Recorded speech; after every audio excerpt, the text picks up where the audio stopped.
Ladies and gentlemen, boys and girls, welcome to episode 15 of the Locker Room Life podcast. The boys have been buzzing. We had to take the dust off the mics there for a little bit, but we're back. We have so much to talk about. But first, I'm going to kick it over to my brother, Logan Kuvo. What do you got, buddy? Boys, girls, I'm so pumped to be filming the pod today. You know, the life was absolutely sucked out of me from this past Wednesday. And from Sunday to Wednesday, I was just not coherent. Well, as me and Frank were saying, we were in space. But feeling amazing today. Super, super excited to do this. Always am. But last week, USHL Fall Classic,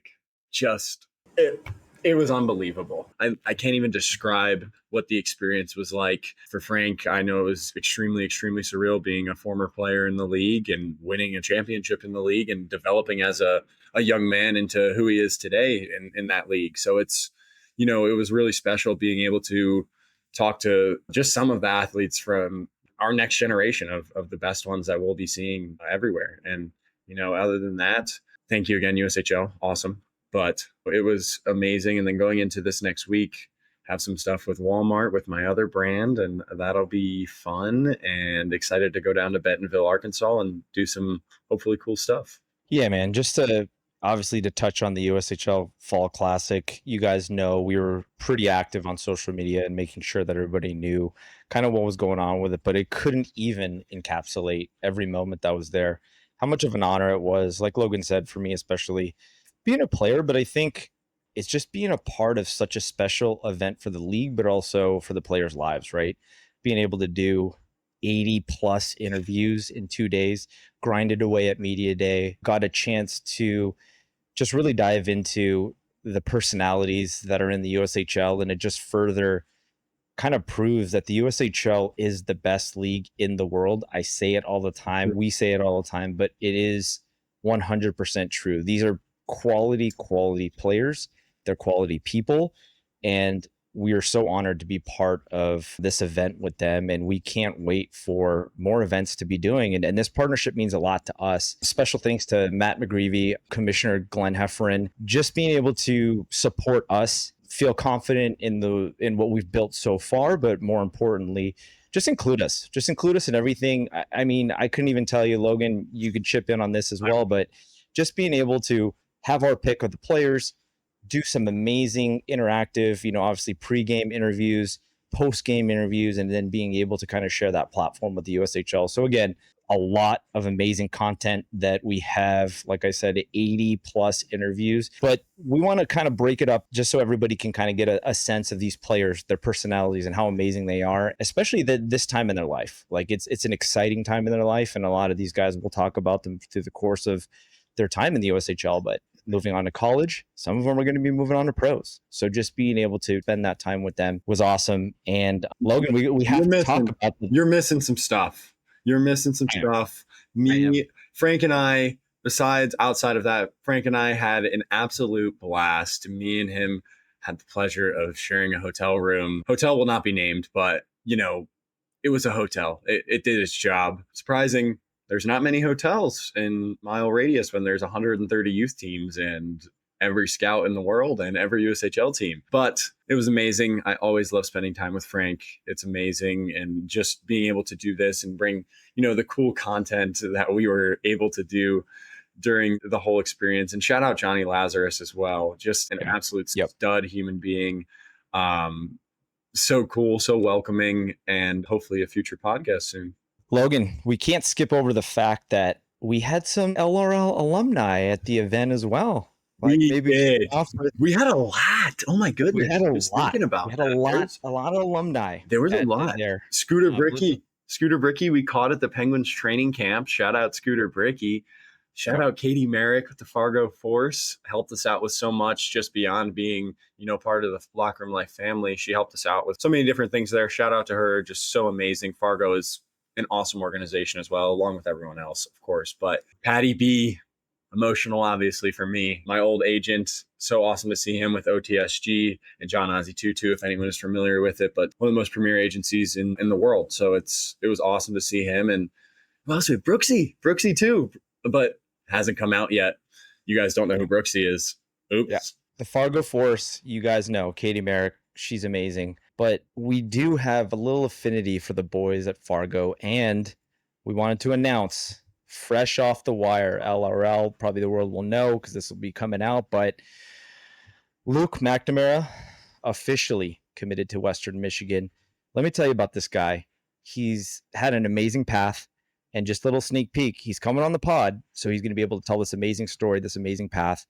And this will further prove that hockey is a path, and everyone's path is so unique and is so special. And this kid is amazing. And Logan and I can't say enough how proud we are of him. We were blessed. We got an opportunity to talk to him just about him, about, a little bit about his path and his hockey path and what brought him to the USHL. So we're super excited to bring him on. Can't wait for that to happen as well. So yeah, buddy, I can't say enough. Can't skip over the fact also that I came from Europe, but we've gone running too long already. I can't go dive into that amazing trip.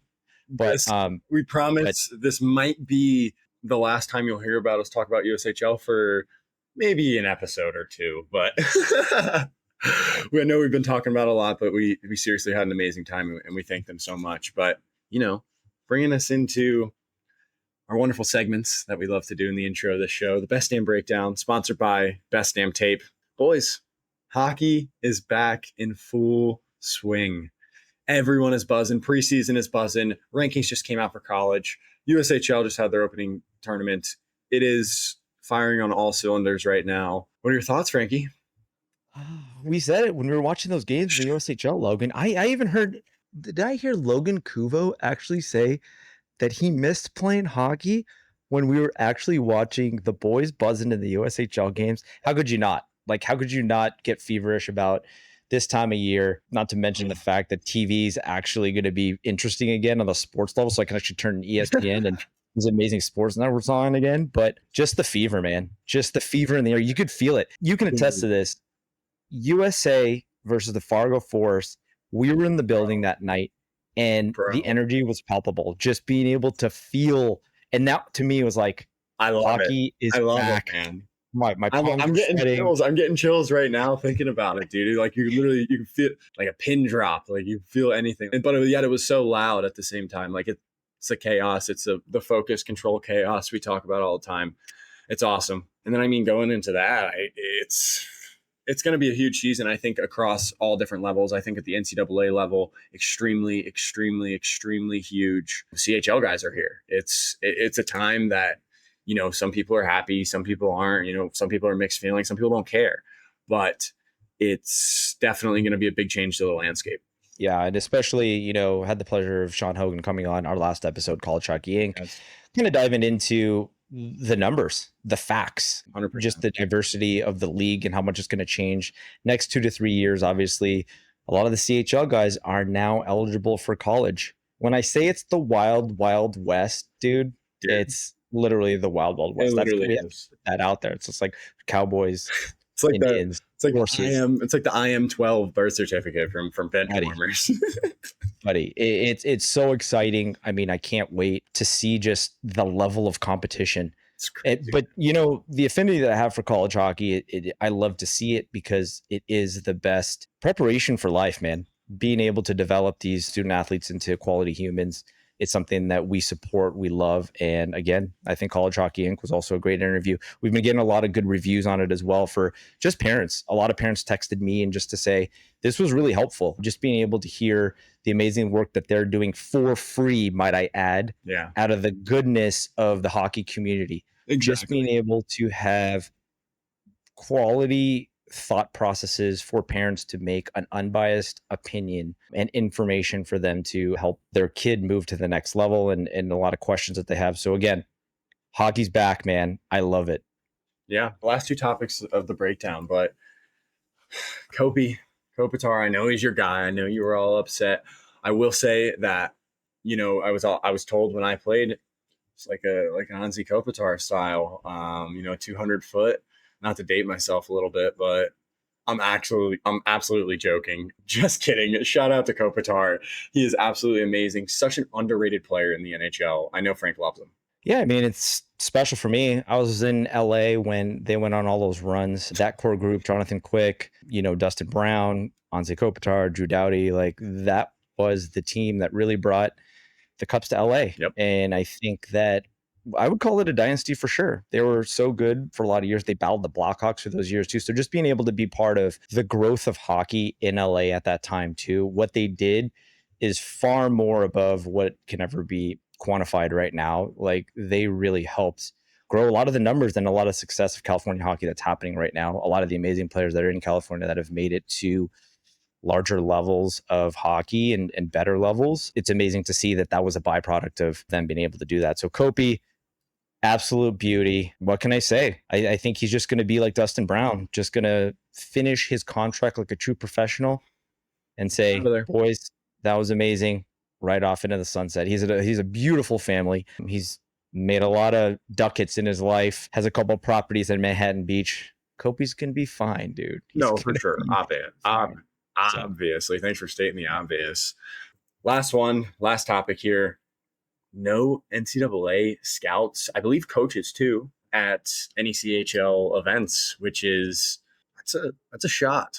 As you said, the wild west of hockey right now. I mean, yeah, we had the opportunity to talk to a lot of people this week about the shrapnel that's happening through this whole relationship. It's all a dogfight, you know. I mean, everybody's vying for the position to get the top dogs. Everybody has an enticing position in this. It's just being able to protect what you have, and I feel like the CHL is doing that for themselves. The players will have an opportunity to choose the best path for them, but also what I think is amazing is that they're going to be able to play both if they want to, which was something that, Logan, we didn't have, growing up in Canada. I remember when I was going into my senior year in high school, I had to make a choice. They were putting out feelers that if you wanted to enter the OHL draft, it was kind of a one or the other because you had to choose because that would really determine your positioning at the point. So I see it. The CHL is a little bit hurt in this situation, but NCAA, we love you, man. We know you're going to be cooking. Absolutely. Frankie, lead him into the last one. All right. The segment we love, Bud, Are You Serious? Brought to you by our lovely friends at Buddy Hockey Club. First one is just, I can't even describe how amazing this was to see. Gabriel Landeskog, okay? The guy is the captain of the Colorado Avalanche. He's had his fair share of adversity through his career, just coming back, which is amazing. We're so happy to see him back in hockey. Stanley Cup champion, leader. This guy's fighting in a preseason game, okay? Why? Because somebody had I think somebody elbowed Kale. He did. And Gabriel Landeskog, the ultimate captain, man stud that this dude is, stepped in and fought in a preseason game. Yep. Okay? That just tells you that this guy is the epitome of a leader, and I just got chills watching it, Logan. Man, it was sick. I actually didn't watch the game, and I clicked on Instagram, and it was like Gabriel Landeskog fights, and I'm like, what? But at the same time, I wasn't surprised because I watched the Behind the Ice show. I believe that's what it's called on Amazon. And he was unbelievable to watch in that show. Just such a professional, so cool and completely expected and understood. Yeah, man. Just the ultimate leader. The next thing we want to talk about is, I don't know if you guys have been hearing, but there's been some guys that are playing pro now with the gates open of the Wild Wild West. Now the pros. The theme for today. The theme for today. Some pros that still have college eligibility are coming back to college, dude. If the competition wasn't going to be like even top tier more, some of the guys that have been playing pro want a piece of it too. So guys that are playing in college, not so happy about the fact that you show up and a guy that was just playing pro yesterday is going to be on campus.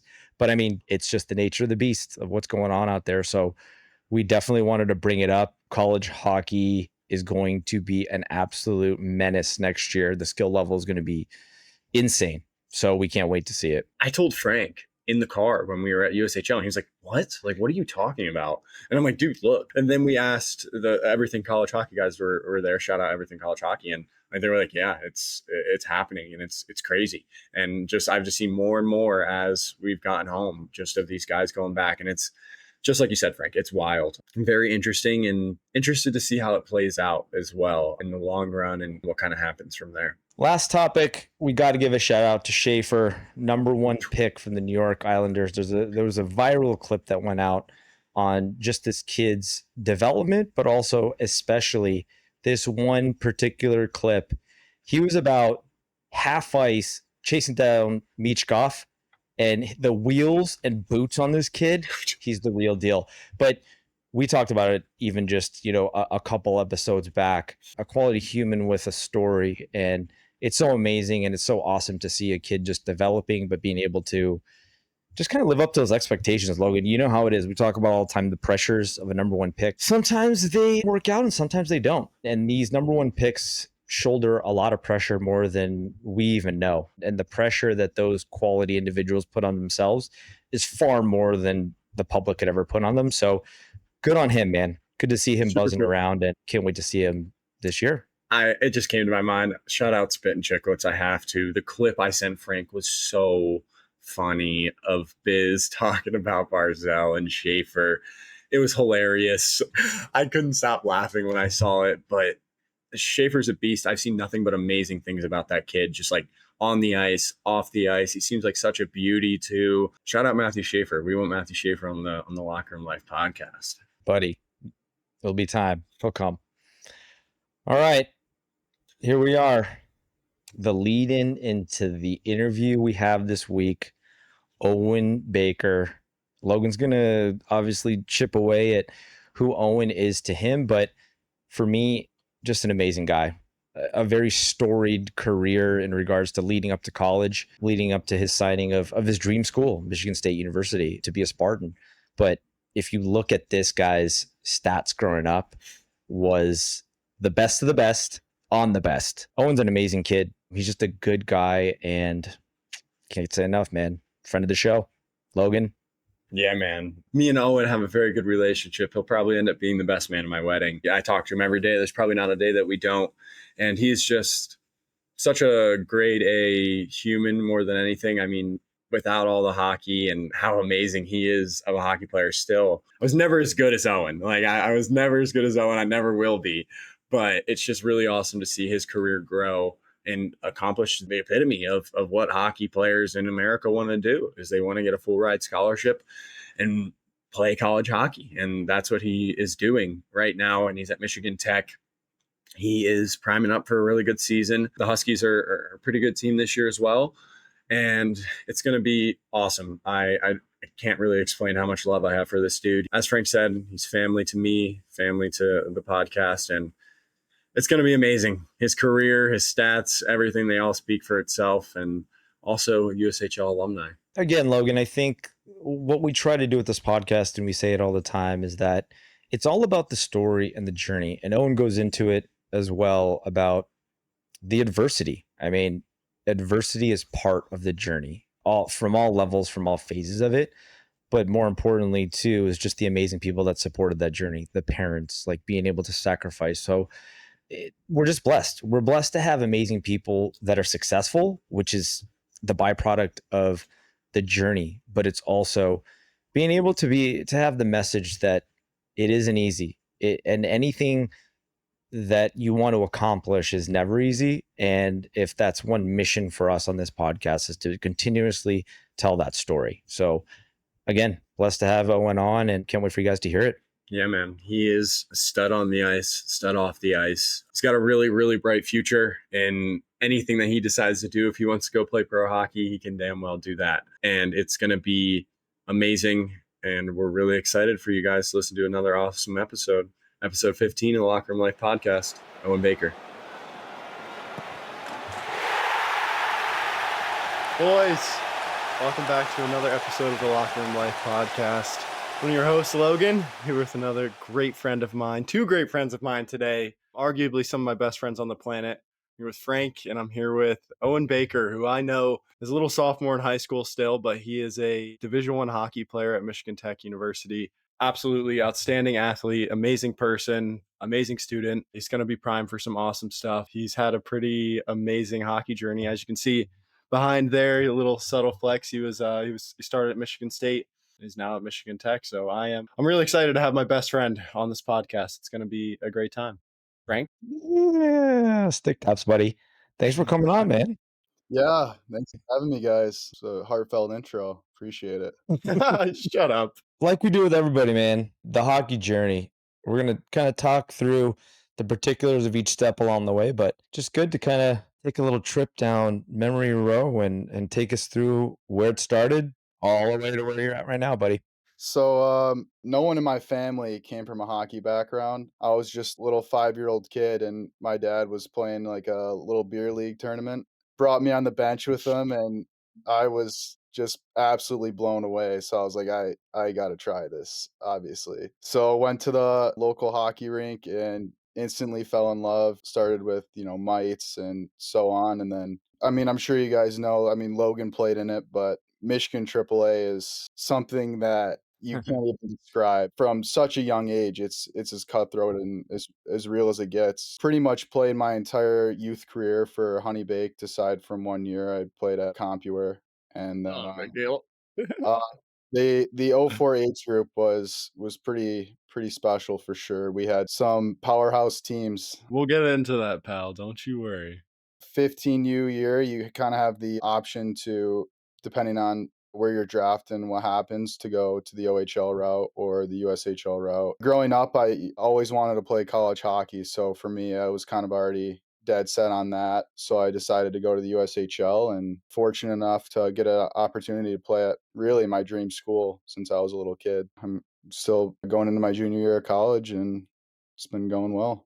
It is ripping it, and I mean, I can get into the nitty gritty details about most of his life. I mean, he grazes over it, but he was STS 68. It was brick. He's done it all. Quebec, the whole thing. Ever since since you could play AAA, he was with the best of the best, and that kind of segues into my question. I'm sure Frank has a ton of questions, but I experienced it just a little bit because I was there for just a year. I played in Michigan for reference, everyone, just for a year, and Owen played there his whole entire life for the best team every single year, pretty much. How can you describe it? I know you touched on it briefly with, very cutthroat, but it's a hotbed. Like what our age group, you got Nazar, McGroarty, Cutter. Those are just the three that are off the top of my head. Like it's absolutely Casey. Like it's absolutely madness.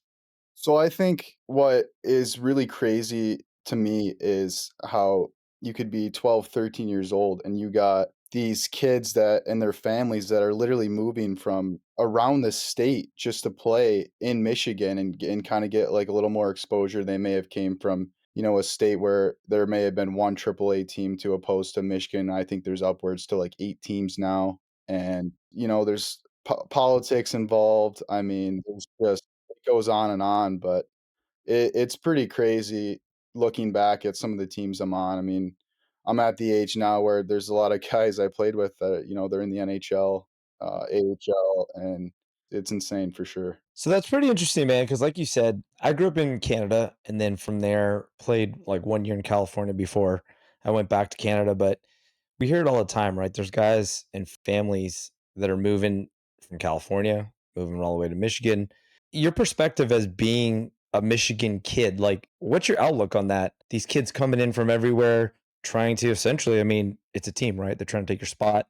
They're trying to compete for spots. Is it something like why are you doing this? Or do you understand kind of, okay, they're doing it because this is the best league pretty much in the States and they're trying to get their kids and trying to make that next step for themselves.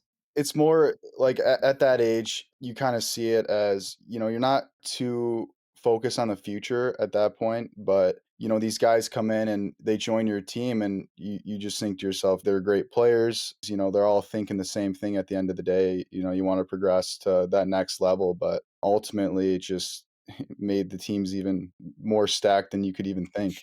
Yeah, I think Frank, that's such a good and interesting question, and it brought up a funny story of my first encounter with Owen Baker. Owen Baker had a precedent to be an absolute scumbag. Anyone who ever played against him, he was an absolute scumbag. He would do whatever he could, but he was a hard competitor, and that's what got him to where he is. Oh my god, I absolutely flatlined this kid. I killed him in the corner. I killed him. And he gets up and he spears me so goddamn hard in the stomach. And I didn't even know him, and I didn't know he'd end up going to my high school and we'd be in welding class together. But that's a story for another time. And it's just like, it really was so crazy because when you even go in spring league, because Frank, like, I don't think in California, correct me if I'm wrong, but like they don't have like a spring league where like all the teams play and like that's like a tryout. Like that's very much only in Michigan. And Bakes, what? It was 1 year you played Little Caesars for one spring league and then you ended up going to Comptoir, right? Yeah, so that is pretty unique. I mean, I know I'm not sure how it is now, but in AAA Michigan, it's borderline year round. So you end your spring season, you finish your state tournament, you get a few weeks and it's right into the spring season and you're playing 3 to 4 travel tournaments and they basically just roll into the next season. I mean, they make changes. It's like a business for real, man. Yeah, it's wild. The next thing, obviously, like you said, with the USHL, how'd that all kind of come about? Did you go to the draft? How was that next step for you? Like, how'd you jump it? It was really unique for our year because that was the infamous COVID year. So, everything was pretty virtual. So that would have been my 15th season. That was probably the most dominant season our team ever had. We were as highly recruited as you can imagine. I mean, we had 4 or 5 guys from that team make the development program. Every game we played, there's 5 to 10 scouts watching and just kind of started talking to some teams and just watched the draft online and Party town. yeah, Party town. wasn't really sure where I was gonna end up, but, got drafted by Waterloo, and I couldn't be more grateful to, have gotten the experience I did there. That was one of the coolest places I think I've ever played. I think that's a really cool thing, Frank. I'll let you jump in real quick, but like, I mean, kind of a testament to his character on that end. I mean, in Waterloo, he was there every single year, every single game of his junior hockey career. Bakes played at Waterloo.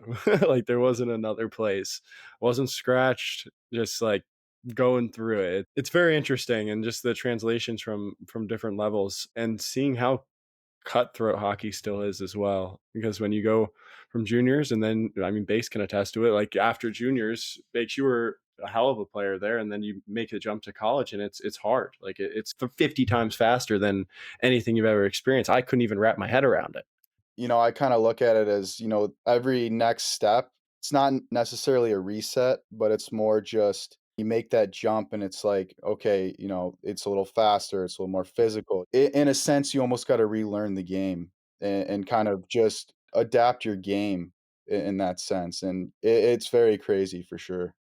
I think it's pretty interesting because you grew up playing in Michigan, which you touched on a little bit, like the politics of hockey. Obviously, you're seeing it on such a large scale. Like you said, the business aspect of it. The best of the best are then going to the next levels, like, and you're seeing it kind of firsthand. Take us through your mindset when you're kind of going through all of this social media hype, all of these players committing at such a young age. There's a lot of pressure there. Like, kind of take us through you as a player. Like, how do you prepare separately to just stay focused on what you needed to do to take care of yourself and kind of where you needed to go next? Yeah, so I think, throughout anyone's career and like to this day, you're always going to face immense amounts of pressure and everyone deals with it differently for sure, but for me and for most guys, you see, some guys are having success at different times or different ages and you can't really take that to heart. It's more just you know what you need to do, you know what you're capable of and you know that your time's going to come and it's just every day being as consistent as you can and making the jump to juniors. I was 16, 17 years old, just moving away from home. And it's not easy. Like a lot of guys do it. You're homesick, you're living with a billet family. It's so new. And I think getting to that level, you're so close to what your ultimate goal was is, playing Division 1 hockey. And you almost just got to treat it like a job every day. Yeah, just to pump your tires a little bit because I am always breaking your balls. But Bakes is one of the hardest workers like I've ever met in my life. Like it's absolutely crazy. He's been coming to my house every single year since COVID because his dad Shout out Jared and Audra. His dad sent him because I could get ice during COVID, and it was like not found in Michigan. Like it was like a desert. It was a desolate wasteland. Everyone was freaking out. And I had ice somewhere in Ohio. I forget where it even was. Some ran down rink that had the lights half off because we weren't supposed to be in there. It was awesome. He'd wake me up and be like, obviously we'd be technically on vacation.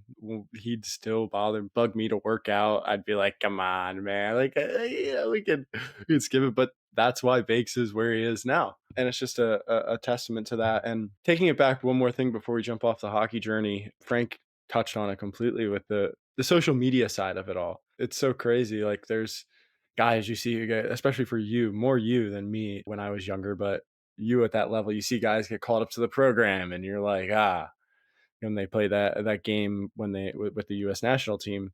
And it's just you're 100% right.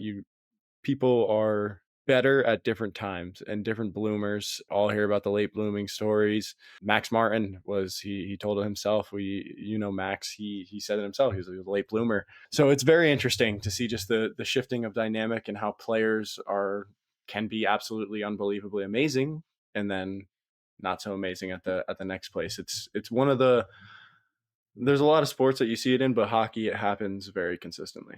You see all this and you think to yourself, that could be you. And I mean, it's all a matter of, the right time, and it's a lot of things go into it, but at the end of the day, like, you've been playing this game your whole life and you know what you're capable of, and the game is so mental. It's more mental than anything, and you got to be as confident as you can, because at the end of the day, the guys that have the most confidence leads to the most success that I've seen. Yep, 100% right. 100%, man. I kind of wanted you to take us back through playing in the USHL. Obviously, played there many years ago, but you played currently in just the league and what it is today in regards to statistically what it's sending to the next level, but self regarded as the best junior league in the world. Take us through kind of playing in that league and then how that parlayed into your college decision, because we'll get into that next step, the Michigan State team that you were on. I mean, we'll go through the names that were on there, but kind of let's go through the first, playing in the USHL. What did you think, of the league and kind of your time there? Like they say, it is the best junior league in the world, and I truly believe that. I mean, I would obviously not be where I am today if it wasn't Two for peas in a pod. the USHL. That league is truly develops you into that college type of game, and as a player and a person. It would have been my first USHL camp the year I was drafted. I was actually already committed by then, because that was, I believe, you're going into your You junior were. year. August 1st, you could commit, and I committed on the first day. Well, I was already committed by then, but I will say that my first full year playing in the league was probably the most talented I've ever seen to this day. Yeah, you say that all the time. I mean, it was stacked, man. You're playing against Nice and that Tri City team, right? Don't quote me on this exact stat. We only beat them one time that year, but I wanna say they had less than 8 losses in a 62 game USHL season, That's a nuts. That team and was and and they didn't win, nasty. and they didn't win the Who league. who won that year? Sioux City did. Oh yeah, that was when I remember Nick Pierre won that year.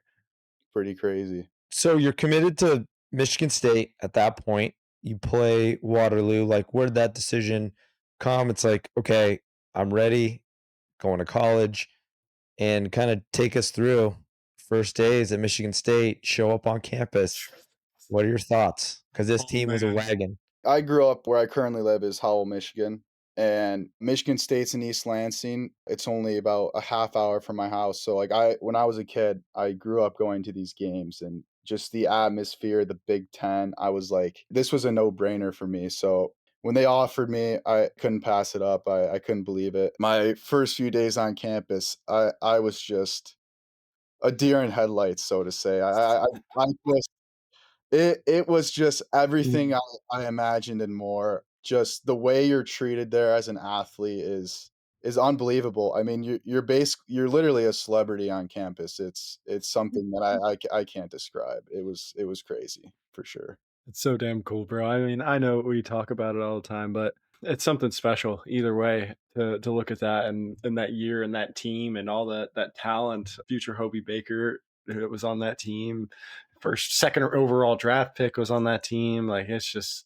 awesome. But out past hockey, I know you very well, and you just mentioned Hal, which is a good a segment to it. But for players and for just people, athletes, how important do you think it is to have hobbies outside of hockey? I know you very well, and you got plenty of hobbies outside of hockey. And I thought that would be kind of a perfect question to kind of ask you, because I know it keeps your mind off the game when you're not supposed to be necessarily thinking about it. Definitely. I think for a lot of these guys and for most people, hockey's it's your whole life. I mean, it's all you know. It's what you've been doing for since you were a little kid. And I think, in the off season or just something outside of the rink, just to have to, take your mind off it, just to relax for a little bit and keep you busy is super important for sure. And in hindsight, like it's you're a student athlete for a reason, so you're going to school and you really undermine and underappreciate you're getting a free education, and then at the end of the day that's the most grateful thing that you can really take with you for the rest of your life. Yeah, we talk about it all the time. We've had a lot of players on the D1 level on here, and we always like to ask, like, through it all, I mean, everybody sees the games, right? Everybody sees the fun side of it, but being a student athlete, man, it's hard. Like, take us through the day of a student athlete preparation, what your week looks like preparing for a game. But a lot of people don't know there's a lot of work that gets into being a Division 1 athlete. So kind of take us through it. Also give us a sneak peek of what you thought of Michigan State's facilities, because they have one of the best in the country. Let me chime in real quick before he starts. I'll just put it for example, everyone. If you become a Division 1 athlete, you will not have time to play NHL before you go to sleep every night on the Xbox, because he is in the sheet by 9, tucked in, ready to go, and break it down for us. Well, yeah. So, like you said, it is as crazy as it seems. You're not a robot, but it's almost like you're so schedule regimented that you have no time to really play around. Like, I mean, it's really no joke, and I don't think some people really understand. So, my freshman year at Michigan State, you're up 7:30 in the morning. You go to the rink. They got breakfast catered for you. So you eat breakfast, you got an hour and a half or so to get ready for practice. I think we practice at 9 a.m. skills. So 30 minutes of skills work. You get off, there's a exam cut, you got video, then you go back on the ice for practice. That could range from hour and a half, whatever. You get off, it's around 11 noonish. You get undressed and it's time to hit the gym. So then you go up to the weight room, you do your stretching, your warm up, you hit your lift, you get your cool down in, you come downstairs, they got lunch catered in for you. You eat your lunch, you get your protein, all your supplements in you, and then by that time it's like 1, 2 o'clock or 1ish. You got a little bit of time to play with, whether that's you shower, you can hot tub, cold tub, sauna, whatever you need to do, and then right from the rink it's time for class. So depending on the day or your schedule, what it looks like, you got upwards from 2 to 3 classes, and then by the time you get home it's time to eat, time for dinner, and you get a little bit of time to wind down, and maybe you got some homework, and you get ready to do it all again the next day. And Mace is a finance major too, so it's not like easy coursework. He's not in like communications or something like that. It's definitely a task. I mean, just a finance degree in itself, some people are in over their head. So it's very cool to see and to peek into that level, and even peeling back the onion even more. I know your parents very well, stayed at your house. I know your family. I'd love for you to talk about their sacrifice as parents, as them guiding you and literally I know like they were very instrumental into your success and your brother's success as hockey players. So it's very cool to see both of you. Frank, just for reference, and everyone for reference, his brother also plays in the USHL. Both sons are very amazing athletes, great people. So I'd love for you to talk about that. It definitely, it's pretty emotional for sure, just thinking about what they've done. since I was 5 years old. I mean, even the little things, it was an hour drive to practice 4 days a week. I mean, just driving me to practice, taking me home, all the road trips, all the tournaments, like the money, the equipment. I mean, it just goes on and on. And it really puts into perspective like how much they'll do for you and how much they believed in you to just be able to live out your dream. And I'll be eternally grateful for that. And to this day, it's something that you look back on, and it's wild that it's just started by putting you in to learn to skate classes. For them to sacrifice all that and to allow me to get a free education and to continue living out my dream is something that I will never be able to thank them enough for. Truly. Oh, that's awesome, man. I mean, we talk about all the time on this podcast, the unsung heroes are our parents for sure. And we don't really realize it, until after the fact where you're like, look, I never have to worry about anything other than get into practice, get into games, and kind of taking care of my own business to make sure that I was pushing myself to the next level. I mean, great parents shield us away from a lot, right? The worries of the world and kind of everything, they really break that box down for us to really show, look, I support you. We're here to support you and don't worry about anything else. So again, man, that's awesome to hear. And I definitely want to dive into again, you played such high levels and I think you skimmed right through the fact that you played in the most competitive environments. Take us through kind of the times that were like the hardest. The times when you're like, you know what, man, I don't even know if I even want to do this anymore. And because you were living in a pressure cooker, right? From all different levels of that you were playing in. So I'm sure that that's even heightened where you grew up and where you played.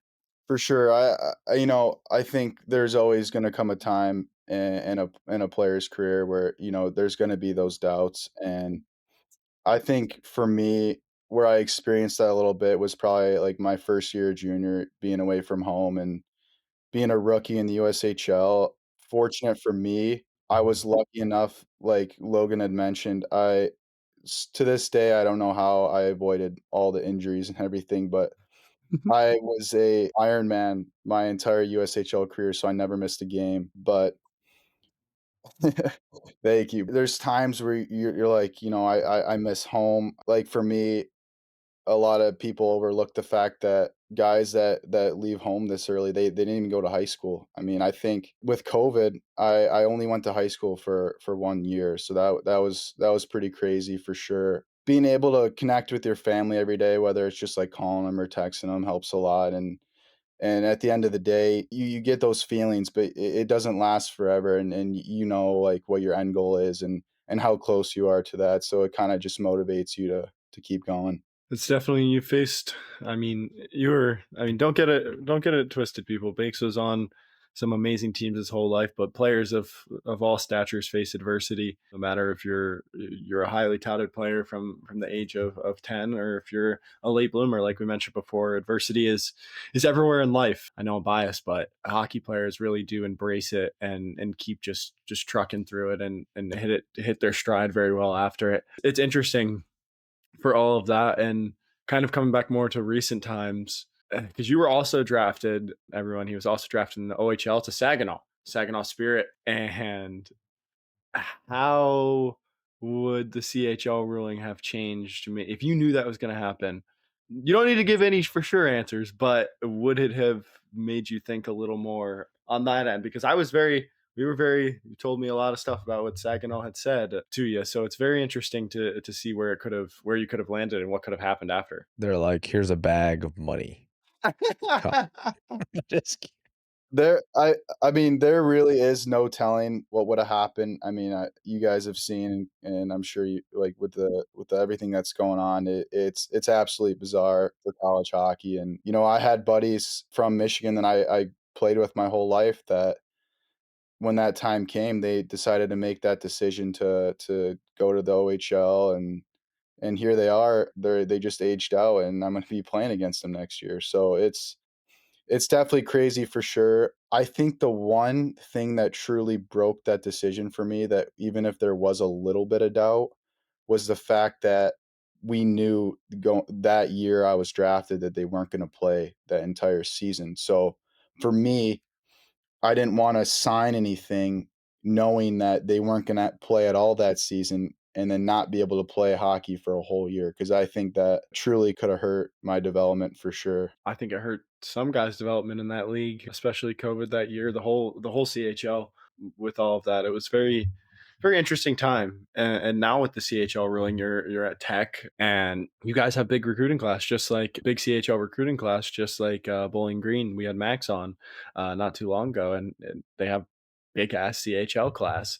And it's very interesting because we talked about it before, but the trickle down effect that like the guys who experienced it with one of the players that you lived with this year. Like it's just some guys who would be Division 1 players are now getting pushed to Division 3, and then those guys at Division 3 are now pushing those Division 3 guys out to club, and then it's just a trickle down effect of allowing all of these guys to come file into here. So it's very interesting to see how the landscape's going to change and what the USHL does and this whole CHL does. It's like you said, it's going to change hockey forever. It definitely will. This next year will be the first year that we really see the impact that it has in the game. But just looking forward into the future and stuff with how talented college hockey will be now. I mean, it just makes you question like if more schools are going to get Division 1 teams in the future. I mean, Yep.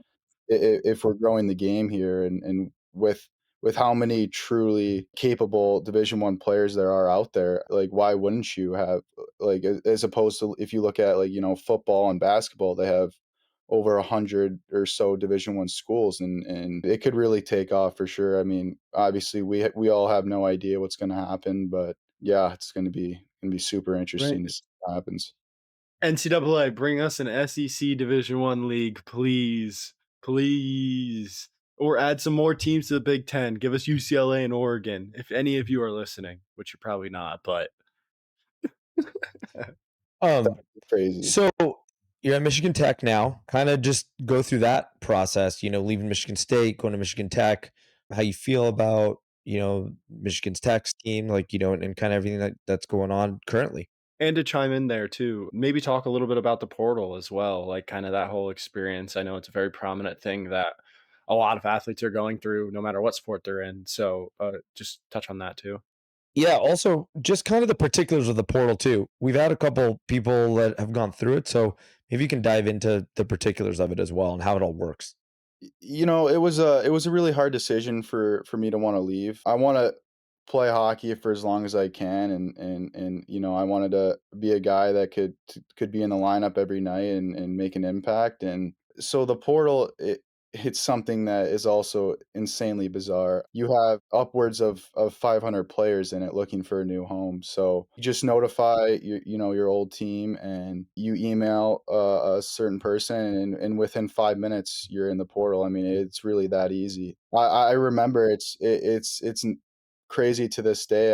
I was on the Excel spreadsheet or whatever the website was, and I see my name pop in there, and within 5 minutes I had text, phone calls. I mean, there's coaches and teams that are literally just sitting on there and just watching the names pop in, and getting calls and just trying to get guys to fill some holes for their team. So you got that grace period before the portal closes, and it's, I don't want to say it's a first come first serve, but I think the longer you wait in it, the less options there are, because you got teams already having their incoming recruiting class next year. They may just have one or two spots that they need for a guy. So I talked to some teams and kind of weighed out my options, and I had a buddy that I, funny enough, grew up playing with that was at Tech, and he reached out to me and said that it's a really good place to play, and I got to go up there and check it out and talk to the coaching staff, and felt like that was the right decision for me. So Yeah, it's super super cool, but it takes a mature person to realize that you know what you want, and that's to play hockey and to be a person who can actually provide impact. And you just didn't see eye to eye with them, and you want to still keep progressing yourself and your hockey skills and career. That's always a very mature decision to be able to do that, especially if it's for the right reasons. I know some people, as we talked about, all of us have talked about as well, like some people are just sadly head cases, but it's just not the case for you. And it's good to see that it was an educated, informed decision. And I don't know if you guys have seen, but the new thing I think in the portal this year is they have like it's like a no talk clause, or you get a lock next to your name when you enter the portal, so no teams are allowed to contact you, and that usually means that they already have a spot that they're dead set on, and they go there immediately. So it's pretty crazy. Man, that is nuts. That's You know absolutely crazy. what's gonna be next is just gonna be dollar signs next to the person's name when they pop in the portal. I wanna roll this into the NIL conversation. You're in college, you're a Division I athlete. NIL, are they talking about it? Are the coaches talking about it? Are the programs talking about it? Are the schools talking about it? Because it's such a hot button topic right now, but we can go on, but I definitely want to dive into it with you because you're in it. What is your thoughts on it? And more importantly, what's kind of the school's outlook on it? Because you've played at two big schools. So I think NIL is definitely, especially with the guys that are on the team and yourself, it's definitely something that's out there and floating around. So what are they saying about it? Depending on where you are, it's a little more blown up than other places. Like the Big Ten, it's a little more notorious, but everyone knows about it. You're kind of open to doing whatever you'd like with your name, image, and likeness. And DDT. yep, BDT. There, I think the big thing is just, the merch that teams are able to sell now. There are some players and some teams that offer you money straight up in advance, just like that. And then there's places where, you can get brand deals and things like that. I don't think it's too talked about. It's more just known, and it's on you to do what you want with that. But everyone wants to make money, and I mean, I don't really have a preference on it. I do agree with the fact that if, someone buys your merchandise with your name on it, you should get a percentage for sure. Yeah, definitely. And to kind of go into the more lighthearted end of the podcast, give me, I don't know if I've heard it, whatever, but give me your best beauty slash give me a person that is an unsung hero, and give me your best story. I think I asked you this a few weeks ago, who was like your biggest beauty ever played with, but biggest beauty ever played with in your best junior or college hockey story. Sit on Oh, it. kind of put me on the spot here. Yep. I could go on and on with multiple guys. I think one guy, I played with him for 3 years in a row, Gavin O'Connell. He's still at Michigan State. I played at Waterloo for 2 years with the guy. Pretty much spent every day together. I lived with the guy. And just like you said, just a beauty. I mean, guy you wanna be around, and I'm gonna miss that guy for sure. We still stay in touch to this day, but probably have to go with him. Nice. And now give me your best story. I know it takes a little bit of time. If it's in Party Town, if it's in state, if it's at Tech, give me give me your funniest, and obviously keep it, however you want to keep it, but your funniest slash best story. Okay, so, I have so many ways with this, but I guess just, like, some crazy, just typical junior stories that you hear. I'm sure you guys have heard about the infamous Buccaneer Arena. The place is pretty ancient, it's run down, and we That's were where playing. Frank played. Frank is the Buddy, one. Oh, Frank is really? the one. buddy, buddy, I played in that classic, the wood barn. Supposed to go up in flames if anybody lit a cigarette right in the front Well, out there. That's it's so funny. I'm sure you've heard, it's out of commission now, but so, obviously, that place is not easy to play in by any means. I mean, if you're a team on the road, I think I only ever won 1 game in that arena in 2 years.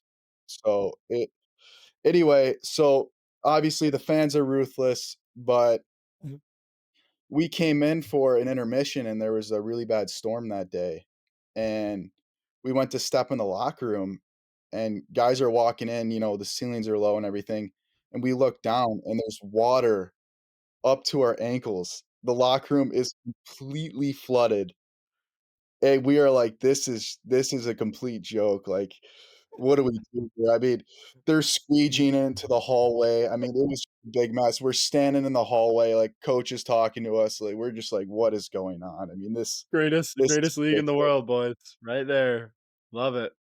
The Madhouse on Hickman. Thank Yeah, God that that place will go down in history for sure. It's funny, Frank, because, like, he's another one of those guys who played at the highest level at every level, and it's very it's just very eye-opening, I guess, for players everywhere. There's gonna be some stuff that happens no matter what, where you are. You could be in the greatest, literally the greatest junior hockey league in the world. There's gonna be something funny that happens, and obviously, I'm sure Bakes could go into the countless stories of just sitting around the locker room, shooting the shit with the boys before or after practice. It's very special, and it's something that it's a cornerstone of hockey. yeah, I think the biggest thing as well is we try to just make sure that the next generation that's listening knows this journey is tough, and I think you're an example of that, like somebody who's played at the highest level, but also is still playing. And I think the next question is what's next? I know you're pursuing a degree with hockey, like, and I'll just be bluntly honest. A lot of people in college, they just realize, hey, this is my time to. I've used hockey as a great platform for me to get free education, then find a passion, which then can be my career. For yourself, are you looking to play as long as you can, in hockey? Is it something where you're like, look, this was because I know you said that this was a dream of yours, as it was mine. Like I'll be honest with you, and I've said it multiple times on here. The NHL, yeah, that was great and all, but I really wanted to play college hockey. From the minute that I saw college hockey, I was like hooked and I loved it. So interested to hear like what are your future plans? Like what do you want to do next? So, I got, 2 years left in my college career, and truthfully, I couldn't really tell you what I wanna do. I mean, I would love to, play for as long as I can. I mean, wherever that level is, and, at some point, you're gonna have to look onwards of hockey, and, that'll always be a part of you, but, at some point, with your degree or whatever you decide to do, what path you go on, I mean, there's going to come that time, and when that does, I'll definitely make that decision. But I think one thing that people really undermine is the fact that all the people that you've interacted or connected with through your hockey career, that's one thing that you can just never underappreciate, is the fact that you have all these connections and networking with these people that you might not even realize, and down the road, that's something that you could maybe go into work to, or work with, or whatever it may be. I mean, I met Logan, through hockey, and we became best friends, and that's like one of those things where it's insane to see where everyone. All right. Yeah. I need to ask this. Oh, no. What was your first impression of Logan Kuvo when you met him? Oh, and don't worry. Pretend like he's not here. Just don't look in the other side. Just I want you to take me back. You see this guy, he's just welding or pretending to weld. I think I had black skinny jeans on that first day of school, so I was looking, woo, great, Logan, great look. You do this might come up. You care if I tell it how I see it, how I saw it? Oh, yeah, sure, bud. Go ahead, you scumbag. Okay, so where I went to high school, there's it's very rare that you see anyone that even plays hockey at a high level, or even AAA. So I was just sitting in the back of the class. I was a pretty quiet kid in high school. I didn't really talk to anyone much, but he comes in, and this guy, he's like 6'5". He sits in the front row, first seat, sits down with a Bell Tire backpack. So that already piqued my eye, and he kept turning back and looking at me. Oh We had my we god. had the attendance. We had See, the this is where he starts to lie. This was his oh version. no, Go this on. is 100% truthful. So we had the teacher had the attendance sheet on the board, and he must obviously recognize my name, so he just kept looking back at me. I was like, "Who is this guy?" And after class, I was like, "I gotta go talk to him." So and at the time, 10th grade, I mean, I couldn't grow a single strand of facial hair if I tried, and this guy's got a beard, mustache.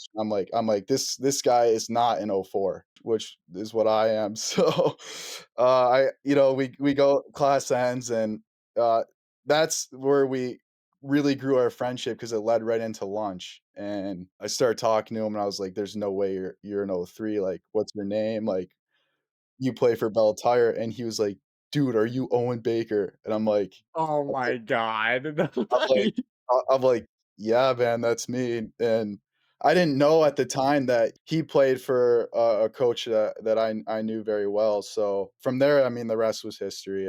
We really got to know each other, and it's crazy to think that that was almost 6 years ago now, and to this day, I mean, we literally call each other every day, and it's unbelievable. Yeah. Logan Kuvo, Owen Baker, jock sniffer, noted. Listen, listen, listen. I only knew who he was because I just kidding. I mean, Bakes was one of those guys you saw on Instagram, though. Bakes was one of those guys that from the social media realm. Bakes was one of those guys you saw. Okay, this kid was at STX 68. You know, you mentally check that name down in your brain if as social media was. That's just how my brain worked. And when I played against him, I told that scumbag ass story of him. But we have an absolutely amazing friendship.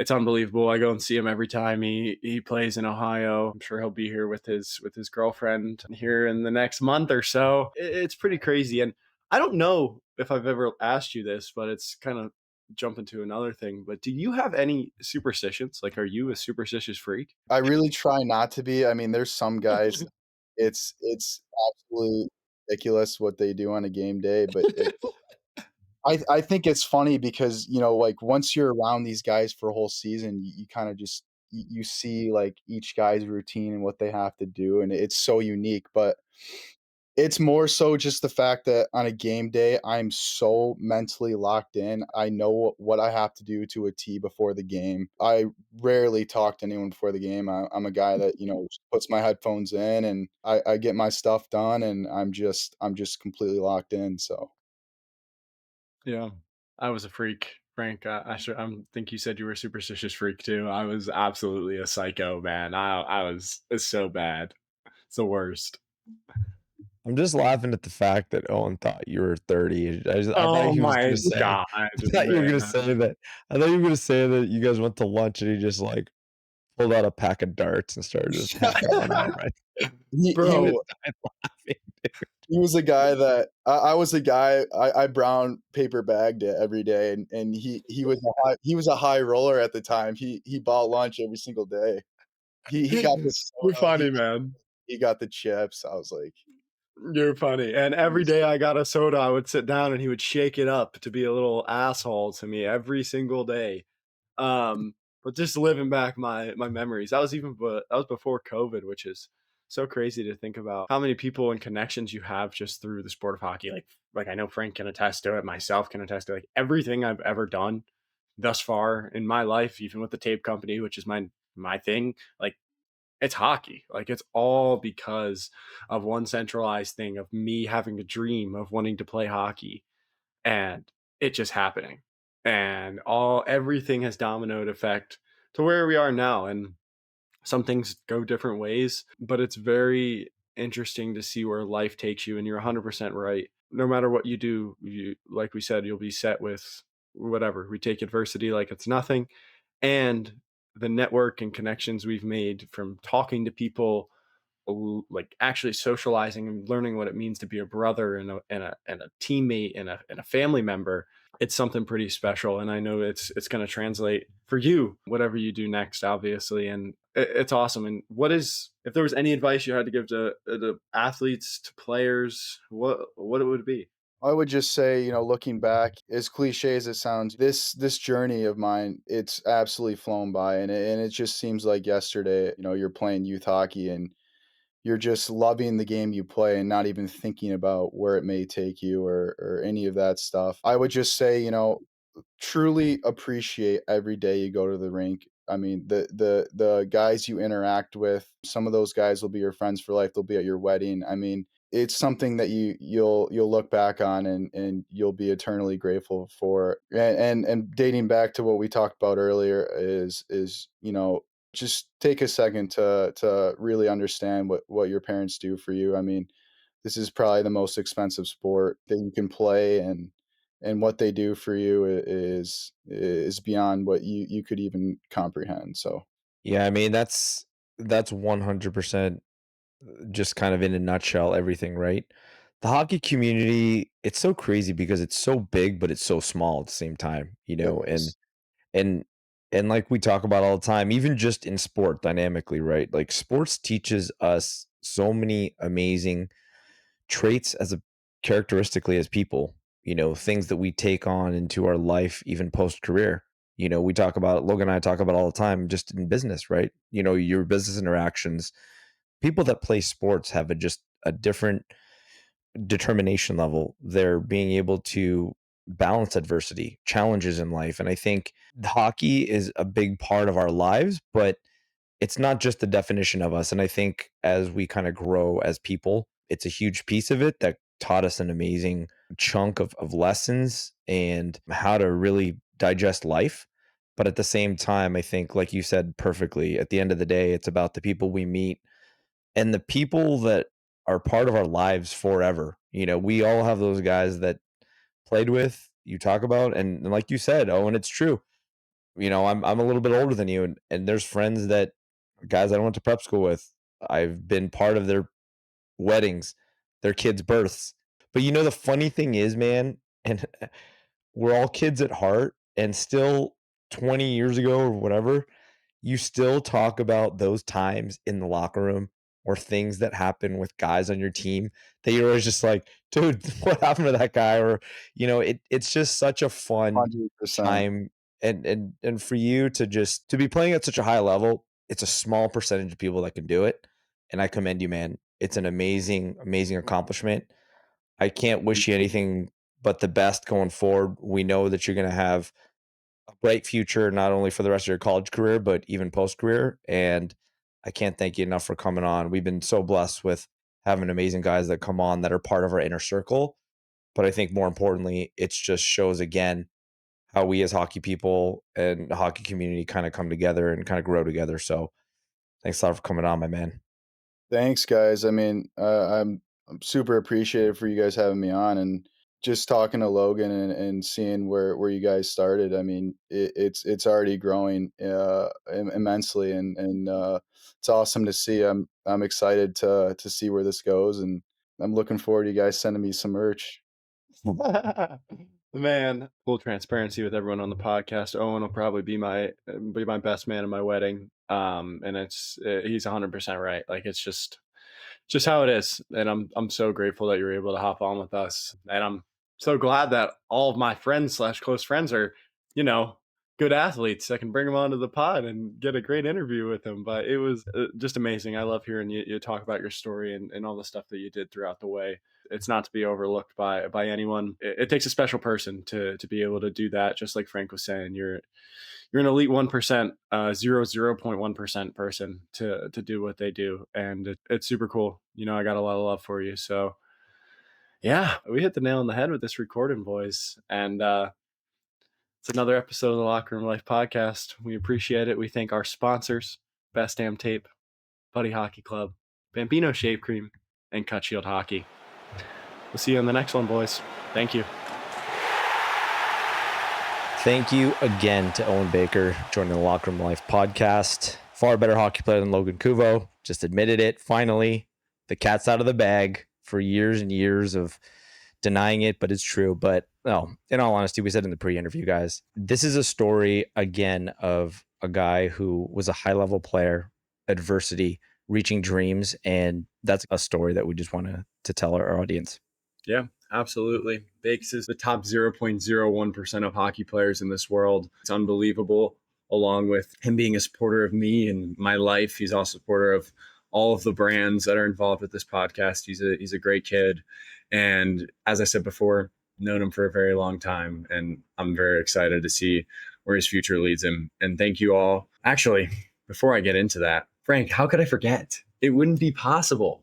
It wouldn't be possible without our amazing sponsors, Buddy Hockey Club, Best Damn Tape, Bambino Shave Cream, and Cut Shield Hockey. We appreciate you all so much. Seriously, I know we already say it enough, We probably sound sappy at this point, but we love you all. And that's a ribbon on another one. Yeah, before we kind of sign off, I just wanted to again say a special thank you to the USHL, everybody involved. There's so many more people behind the scenes that we're going to try to acknowledge through the course of as we release this content. But more importantly, I say it all the time, I get texts, and Logan, you do as well, from our friends, from our family, that just give us those words of encouragement that they love the platform. And at the end of the day, that's what Logan and I are trying to do. We're trying to make a difference. And I think that we were very blessed to live an amazing life, have amazing people in our lives, to just continually do the things that we want to do to make a difference. So thank you guys for always listening. Thank you guys for always giving words of encouragement, and we love you.